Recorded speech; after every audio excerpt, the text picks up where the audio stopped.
Hello students, आज हम बात करने वाले हैं सीटेट जुलाई 2021 की सिलेबस के बारे में। बहुत सारे लोग सीटेट परीक्षा देते हैं, बहुत सारे लोग सफल भी होते हैं और इसी दौरान बहुत सारे ऐसे भी लोग होते हैं जो असफल हो जाते हैं। और जिसका सबसे बड़ा रीज़न ये होता है कि उन स्टूडेंट्स को सिलेबस सीटेट का क्या है ये पता नहीं होता है। वो बहुत सारे मार्केट से बुक लेते हैं, बुक को आधार मान करके, या बहुत सारे ऐसे जो इंस्टीट्यूट हैं वहाँ से वो पढ़ते हैं, लेकिन वाकई में उन्हें अपने सिलेबस के बारे में पता नहीं होता। वो ये नहीं जान पाते हैं कि सीटेट का आखिर सिलेबस क्या। वो कभी भी सीटेट के सिलेबस को आधार मानकर शिक्षण नहीं करते हैं, और जिसका नतीजा ये होता है वो परीक्षा में अच्छे अंक नहीं लाते हैं, या बहुत सारे स्टूडेंट्स असफल हो जाते हैं। तो चलिए, यदि आप सीटेट जुलाई का तैयारी करने के लिए सोच रहे हैं तो सबसे पहले आपके लिए ये सिलेबस जानना बेहद ही महत्वपूर्ण है। तो चलिए, आज पूर्ण रूप से हम सिलेबस के बारे में जानकारी देंगे कि कौन कौन से टॉपिक से कैसे पूछा जाता है सीटेट में प्रश्न, सीटेट का प्रश्न कहाँ से बनता है, कहाँ से लिया जाता है। इन सारे मुद्दों पर आज चर्चा करने वाले हैं। तो वीडियो को आप शुरू से अंत तक जरूर देखें। ये वीडियो आपके लिए काफ़ी महत्वपूर्ण होने वाला है यदि आप सीटेट जुलाई में अपियर्ड होना चाहते हैं तो, अन्यथा आप स्किप कर सकते हैं वीडियो को। तो यदि आप चैनल पर नए हैं तो चैनल को सब्सक्राइब कर ले। इस चैनल के माध्यम से आपको सीटेट का प्रिपरेशन करवाया जाएगा, तो इसीलिए आप इसे सब्सक्राइब अवश्य कर ले। चलिए, हम आपको जानकारी देते हैं सबसे पहले कुछ महत्वपूर्ण बातों पर। सीटेट में प्रत्येक वर्ष जो परीक्षा का पैटर्न निर्धारित किया गया है वो 150 नंबर निर्धारित किया गया है। इस पैटर्न के अनुसार आपको कुल 5 सब्जेक्ट में एग्जाम देने होंगे, जिसमें आप फर्स्ट जो आप देखेंगे वो आपका रहता है चाइल्ड डेवलपमेंट एंड पैडागोगी, जिसे सीडीपी के नाम से भी हम जाने जाते हैं। इसमें जो है टोटली जो आपको है 30 क्वेश्चन पूछे जाते हैं, और इसे सीबीएसई द्वारा जो विभाजित किया गया है वो 3 पार्ट में विभाजित कर दिया है 30 नंबर को, जिसमें आप देख सकते हैं child development, primary school child यानी प्राइमरी स्कूल के जो बच्चे होते हैं उससे संबंधित चाइल्ड डेवलपमेंट, उनके बाल के जो विकास से संबंधित बहुत सारे टॉपिक हैं उससे प्रश्न पूछे जाते हैं। इसके बाद बी ग्रुप में जो इसका है वो concept of inclusive education and understanding आप यहाँ देख सकते हैं। इससे जो है आपको 5 नंबर के क्वेश्चन निकल के आते हैं, और आप देख सकते हैं लर्निंग एंड पैडागोगी, इससे 10 क्वेश्चन, यानी टोटली यदि देखा जाए तो 15, 5, 20 और 10, 30 नंबर जो है सीडीपी में ऐसे पूछे जाते हैं।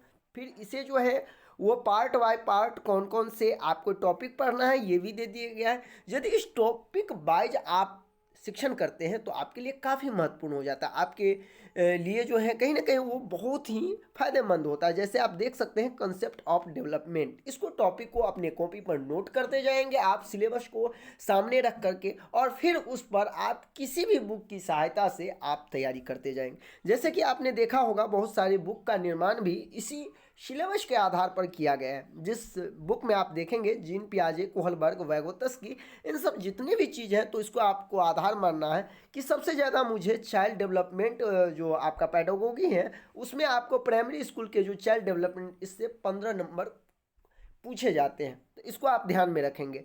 इसके बाद यदि हम बात करें आगे तो लैंग्वेज 1 और लैंग्वेज 2, 2 लैंग्वेज आपको रखने होते हैं, जिसमें आप ऑप्शनल है कोई भी लैंग्वेज को सिलेक्ट कर सकते हैं। ध्यान रखना है कि दोनों लैंग्वेज आपका सेम नहीं होना चाहिए। फॉर्म फिलअप टाइम में भी इसको आप ध्यान रखेंगे कि दोनों लैंग्वेज, जैसे यदि आप फर्स्ट लैंग्वेज हिंदी सेलेक्ट करते हैं तो सेकेंड लैंग्वेज आपको कोई और सेलेक्ट करना होगा। तो चलिए, हम जैसे कि यहाँ आप देख रहे हैं फर्स्ट लैंग्वेज जो है, तो फर्स्ट लैंग्वेज में आप कोई भी सब्जेक्ट यदि रखते हैं, हिंदी रखते हैं तो आपको हिंदी जो से पूछा जाएगा। यदि आप संस्कृत रखते हैं तो संस्कृत से, यानी कोई भी, यदि आप पंजाबी, मराठी, कोई भी कोई भी यदि लैंग्वेज आप रखते हैं तो उस लैंग्वेज से आपको पूछा जाएगा। इसके अंतर्गत 15-15 2 पार्ट में बांटा हुआ है, जिसमें यदि हम बात करें 15 क्वेश्चन तो ये आपको गद्य पद से रहेंगे, यानी गद्यांश और पदांश दिया जाता है। जिसमें आप देखे होंगे इंग्लिश में पैसेज दिया होता है, तो पैसेज से 15 नंबर होते हैं, पैसेज दिया होता है जिससे आपको उसको पढ़ करके आपको उत्तर देने होते हैं, तो ये आपको 15 नंबर। और जिस लैंग्वेज को आप सेलेक्ट किए होंगे, यदि आप हिंदी सेलेक्ट किए हैं तो हिंदी का पैडागोगी फिर 15 नंबर के होंगे। यदि आप पंजाबी रखे होंगे तो पंजाबी में आपको ये सब्जेक्ट सबसे महत्वपूर्ण इसलिए हो जाता है कोई भी लैंग्वेज, क्योंकि उसमें आपको 15 नंबर गद्यांश पदांश पूछे जाते हैं, पैसेज पूछे जाते हैं, और 15 नंबर जो है वो जिस सब्जेक्ट से आप जो भी सब्जेक्ट रखें उनका पैडागोगी इसका मतलब ये कि उस सब्जेक्ट को आधार मानकर शिक्षण शास्त्र से प्रश्न पूछे जाएंगे, जिसमें आप देख सकते हैं कौन कौन से टॉपिक हैं। इसे आप रीड कर लेंगे PDF डाउनलोड करके। तो आप देख सकते हैं बहुत सारे जितने भी ये 15 क्वेश्चन इससे पूछे जाएंगे। ठीक उसी प्रकार लैंग्वेज 2 में भी आपको वही होगा। 15 नंबर जो है वो पैसेज होता है, गद्यांश पदांश होता है, और 15 नंबर आपका शिक्षण शास्त्र से होता है। यदि हिंदी शिक्षण शास्त्र होगा तो हिंदी, संस्कृत होगा तो संस्कृत का शिक्षण शास्त्र, यदि उर्दू होगा तो उर्दू का शिक्षण शास्त्र, वो भी दोनों पेपर आपको इसी आधार पर पैटर्न बटा होता है। अब हम बात करते हैं तीसरे नंबर की, तो इसमें आपको मैथ देखने को मिलेगा। ये कंपलसरी है, सबको मैथ रखना ही होगा। जो भी PRT के लिए अर्थात लेवल 1 to 5 के लिए यदि आप आवेदन किए हैं तो मैथ आपके लिए रखना कंपलसरी होगा। इसमें आप देख सकते हैं कौन कौन चीज़ें पढ़ना है, तो आप यहाँ देख सकते हैं कंटेंट में 15 नंबर जो होते हैं वो न्यूमेरिकल होते हैं, जिसके अंतर्गत आपको पढ़ना होता है ज्योमेट्री, नंबर सिस्टम, डिवीजन, इसके बाद वेट, टाइम, वॉल्यूम, ये सब आपको पढ़ने होंगे जो आप यहाँ देख सकते हैं। अब करना इसमें क्या है आपको, तो इसको आधार मानकर जो जो टॉपिक यहाँ दिया है उसी टॉपिक से संबंधित आपको यहाँ जो है आगे तैयारी करना है। अब हम बात करते हैं कुछ आगे, तो इसमें भी आपको पैडागोगी देखने को मिलेगा जो आप गणित रखेंगे, यानी गणित के शिक्षण शास्त्र। इसके बाद यदि गणित के शिक्षण शास्त्र में हम बात करें तो आप देख सकते हैं लैंग्वेज ऑफ मैथमेटिक्स, यानी भाषा, हिंदी का भाषा, गणित का भाषा, यानी गणित आपका टॉपिक है तो गणित की भाषा क्या है, गणित की सामुदायिक गणित क्या है, यानी ये गणित से संबंधित ही आपको रहेंगे सभी का सभी जो है गणित शिक्षण शास्त्र से। इसमें 2 पार्ट किया गया है, इसमें जो न्यूमेरिकल है जो आपको बनाना होगा, और 15 नंबर का शिक्षण शास्त्र होता है। टोटली 30 नंबर का मैथ आपको पूछा जाएगा।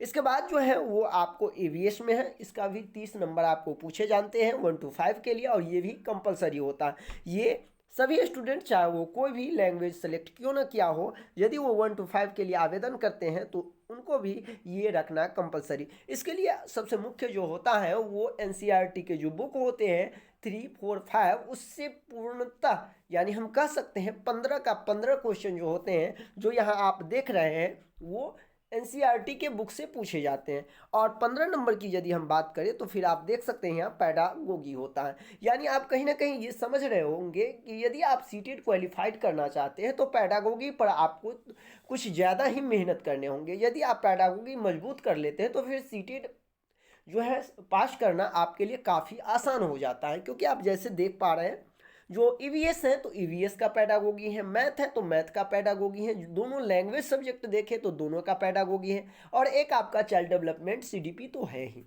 यानी यदि सीटेट आपको क्रैक करना है तो सबसे ज़्यादा जो फोकस देना है वो पैडागोगी पर देना है। पैडागोगी यानी आप समझ रहे हैं जो शिक्षण शास्त्र, यानी बच्चे को कैसे पढ़ाना है, बच्चे को क्या पढ़ाना है, बच्चे की जो क्या सीखने की क्षमता है, उसके अंतर्गत सारे टॉपिक्स आते हैं वो आपको पढ़ना होगा।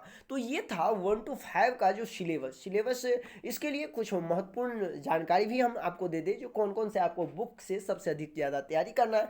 तो आपको जानकारी के लिए बता दें, यदि आप EVS में अच्छा अंक लाना चाहते हैं तो सबसे पहले आज ही आप NCERT का 3, 4, 5 का बुक जो है वो परचेज कर ले। इसके बाद यदि आप बात करें मैथ की, तो मैथ के लिए आपका सबसे अच्छा जो बुक है वो MC हिल ग्रो का जो बुक आता है उसको आप परचेज कर ले। वो बहुत ही बेस्ट बुक है आपको तैयारी करने के लिए, तो इसको आप लेकर के तैयारी कर सकते हैं। यदि हम बात करें CDP का, तो CDP के लिए अरिहंत पब्लिकेशन का बुक आता है जो कि बहुत ही बेस्ट है, और कहीं ना कहीं वो आपको जितने सारे इसमें जो आप टॉपिक देख रहे हैं EVS का, CDP का जितने सारे टॉपिक हैं उसको हिंदी में दिया गया है, बहुत ही अच्छे बारीकी ढंग से सभी को समझाया गया है।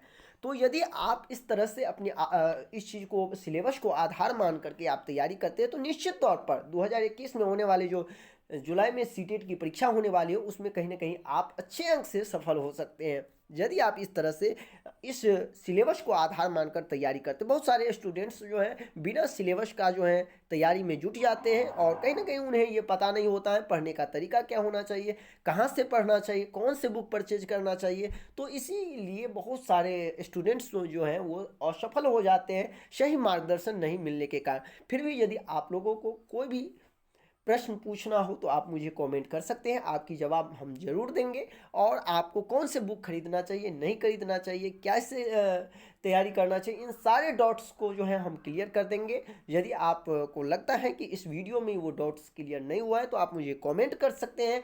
और आगे जो है इस चैनल के माध्यम से आपको सीटेट का भी प्रिपरेशन करवाया जाएगा, तो इसीलिए आप इस चैनल को सब्सक्राइब अवश्य कर लिए। अब जो आपको कुछ ही दिनों के बाद जो है प्रतिदिन जो है लाइव क्लास मिलने वाला है। और साथ ही साथ आप लोग अवश्य कमेंट करें कि आप सबसे पहले जो है वो कौन सा सब्जेक्ट पढ़ना चाहते हैं। मिलते हैं नेक्स्ट वीडियो में कुछ नया लेके। धन्यवाद।